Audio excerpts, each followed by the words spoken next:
Polikistoz yumurtalıqlar sindromu dedikdə, bu tək aybaşı problemi deyil. Bu ümumi metabolik problemdir. Bir qadın düşünün, aybaşısı gecikir, bəzən hətta aylar da olmur. Olanda da çox ağrılı və fərqli olur. Yanaşı olaraq saçı tökülür, üzündə arzu olunmaz tüklər başlayır, çəkisi artır, amma azaldıqca da verdiyi çəkini geri qaytarır. Ona deyirlər ki, bu polikistozdur. Aybaşını tənzimləyərik. Amma problem təkcə aybaşı deyil. Polikistoz yumurtalıqlar təkcə yumurtalıqlara məxsus xəstəlik deyil.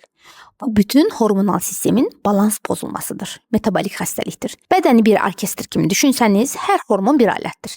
Bir alətdən səs çıxanda bütün musiqi pozulur və polikistoz zamanı da belə olur. İnsulin düzgün işləməyəndə, androgen hormonları artanda, beyindən yumurtalığa gedən siqnallar zəifləyəndə bədən bir qədər çaşır.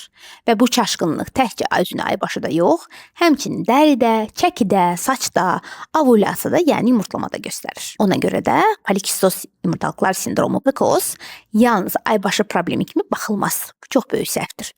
Nə edəcəyik? Əvvəlcədən bilmək lazımdır ki, polikistoz yumurtalıqlar tək bir analizlə başa düşülməz. Buna bir endokrinoloq yanaşması lazımdır. Qanda şəkər, insulin, androgen səviyyələri baxılır və həyat tərzi ilə birlikdə qiymətləndirilir. Polikistoz yumurtalıqlar sindromu bir hökm deyil.